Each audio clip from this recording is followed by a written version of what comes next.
Halo, assalamualaikum warahmatullahi wabarakatuh. Ya, selamat pagi anak-anak. Bagaimana kabarnya hari ini? Pasti kalian juga sehat ya. Jangan lupa jaga kesehatan. Oke, minggu kemarin kita sudah membahas tentang kenapa kita harus sholat, lalu sholat seperti apa yang bisa mencegah dari perbuatan keji dan mungkar, harusnya seperti apa kita sholat. Nah, pada hari ini kita akan membahas tentang apa yo? Ya, betul sekali, kita akan membahas tentang manfaat sholat. Nah, manfaat sholat ini banyak sekali. Yang akan kita bahas adalah manfaatnya sholat terhadap kesehatan kita, ya, terhadap tubuh kita, apakah berpengaruh atau tidak. Yuk kita coba lihat video di sebelah sini.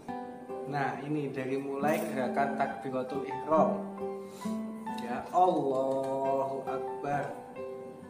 Nah, ini manfaatnya.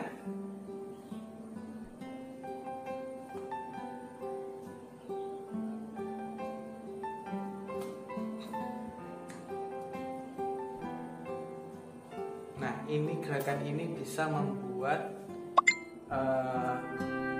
pernafasan menjadi lancar, ya, karena kita kan gini ya, nah, otomatis dadanya berkontraksi.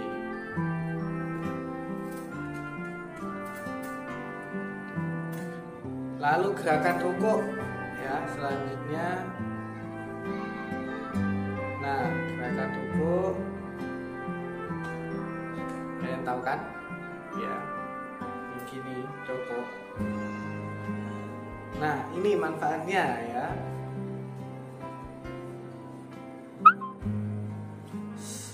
Otot di sekitar punggung hingga pantat mengalami kontraksi. Nah, ini aliran darah terutama pada bagian tubuh atas akan lebih terasa lancar. Kedua tangan yang memegang tumit juga akan tertarik sehingga lebih kencang. Nah, waktu ruku itu ternyata banyak otot yang tertarik dan itu membuat kita tambah sehat ya di bagian-bagian penting. Lalu gerakan sujud. Nih, ujung hidung menyentuh alas lantai ya. Ingat, kalau sujud hidung harus menyentuh lantai. Lalu kakinya ya. Kakinya yang belakang itu jari-jari dibengkokkan dan kedua telapak tangan juga menyentuh alas kaki. Ya, dibengkokkan. Ini untuk memaksimalkan fungsi otak ternyata ya.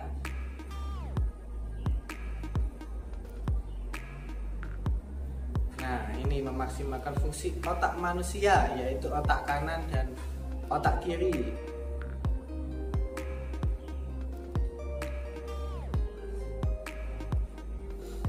Subhanallah. Itu banyak ternyata ya manfaat sholat, terutama untuk kesehatan kita.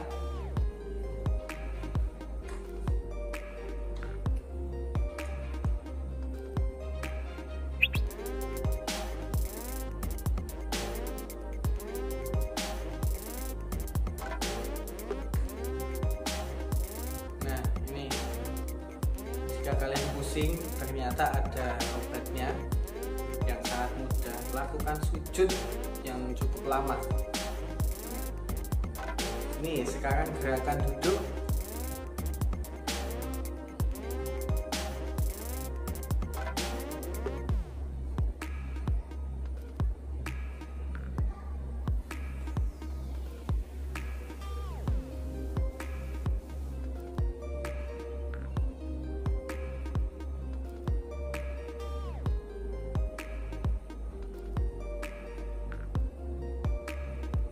Otot kaki menekan, nah otot kaki di bawah ini menekan sehingga peredaran darah yang terpompa jadi lebih maksimal.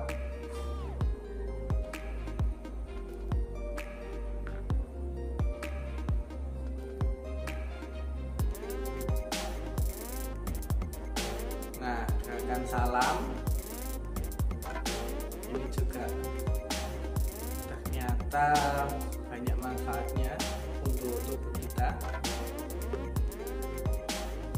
Ini walaupun nggak salah kan kita kadang kalau leher capek mesti gini-gini ya.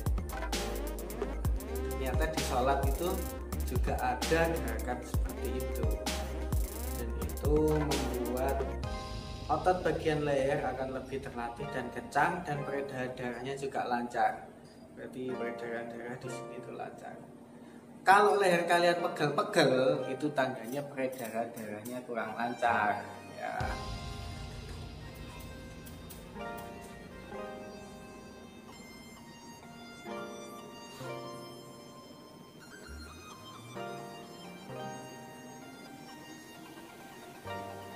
Nah, ini catatannya. Jadi gerakan sholat ini tidak akan ada manfaatnya kalau kita melakukannya sembarangan, terutama yang sholatnya cepet-cepetan.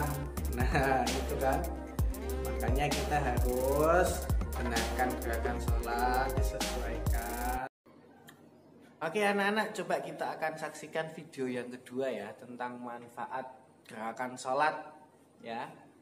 Oke, kita tonton.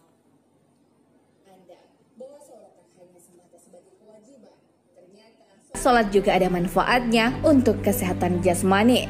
Salah satunya adalah gerakan takbiratul ihram. Takbiratul ihram dengan posisi tegak sambil mengangkat kedua tangan, kemudian melipatnya di depan perut berfungsi untuk aliran darah dan getah bening menjadi lancar. Selain itu, otot bahu yang meregang juga membuat aliran darah kaya akan oksigen menjadi lancar dan otot menjadi tidak kaku. Manfaat gerakan sholat. Wah, ternyata gerakan sholat ini sudah Selanjutnya ada diteliti gerakan ya. rukuk dengan posisi kepala sejajar Berarti tulang belakang. Ternyata ini bisa sudah mengurangi resiko terkena apa ya? sakit punggung. Selain itu, Secara akan keilmuan membuat memang kemih sudah terhindar dari prostat. Ketika bangun dari rukuk yang melibatkan perut dan organ pencernaan lainnya, sehingga akan membuat organ pencernaan mengalami pemijatan dan pelonggaran, jadi kerjanya makin lancar. Ketika sujud dengan posisi kedua tangan, mulut, ujung kaki, dan dahi menempel di lantai membuat aliran darah ke otak meningkat. Selain itu, aliran getah bening juga akan dipompa menuju leher dan ketiak. Dengan posisi sujud, jantung berada di atas otak sehingga darah yang kaya akan oksigen bisa mengalir maksimal ke otak.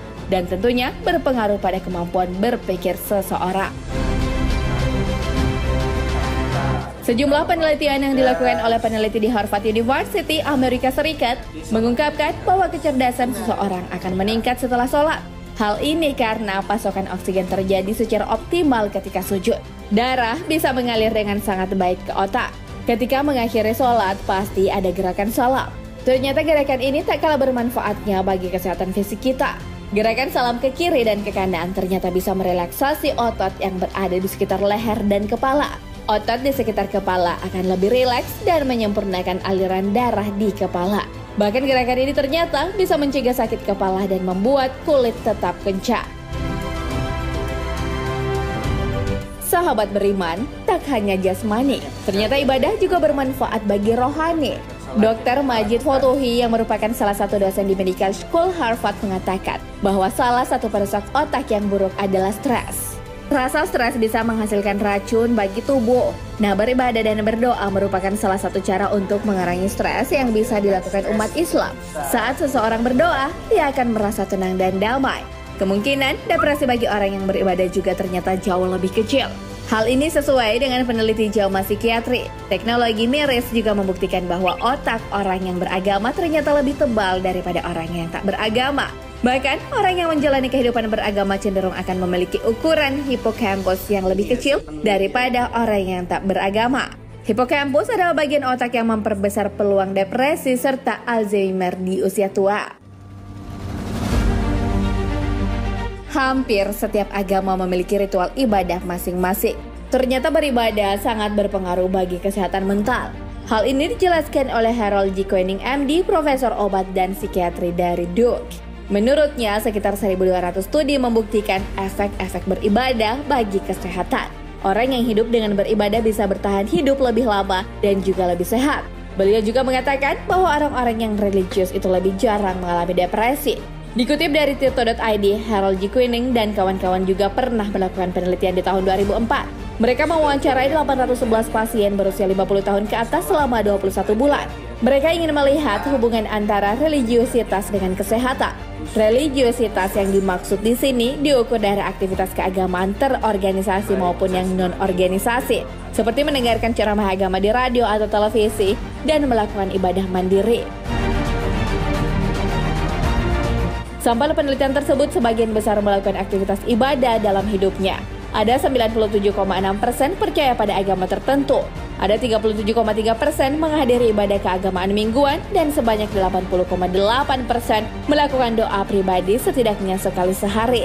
Serta 50,7% membaca Alkitab atau literatur keagamaan lainnya beberapa kali per minggu.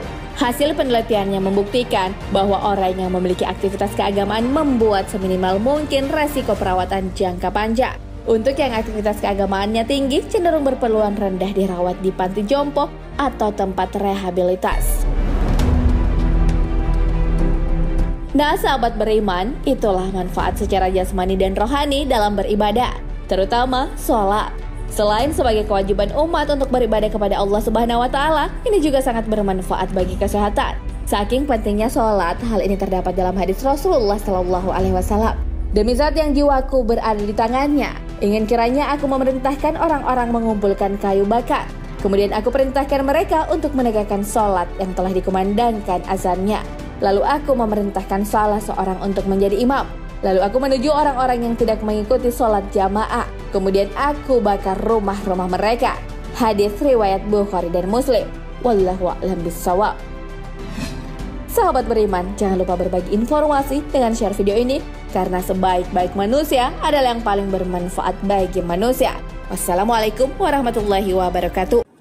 Oke, jadi itulah manfaat sholat ya, secara jasmani dan rohani ternyata sangat banyak sekali. Ya, secara jasmani semua gerakannya itu sudah membuat kita jadi tambah sehat. Nah, makanya Ustadz sarankan selain sholat 5 waktu itu, kalau bisa kita menambah rakaat sholat dengan sholat sunnah, misalnya dengan sholat duha, sholat tahajud kalau memang bisa bangun malam ya, atau sholat sebelum dan sesudah sholat rawatib ya, sholat qobliyah dan ba'diyah. Nah itu karena semakin banyak kita sholat, ternyata juga semakin banyak semakin kita tambah sehat. Oke, selanjutnya selain jasmani juga ternyata rohani. Sholat itu bisa menghilangkan stres ya, bisa menjaga kejiwaan kita ya. Setelah tahu segitu banyaknya manfaat sholat ya, Ustadz harap semuanya tambah rajin sholatnya ya. Oke, itu saja dari Ustadz Zuk. Wassalamualaikum warahmatullahi wabarakatuh. Dadah.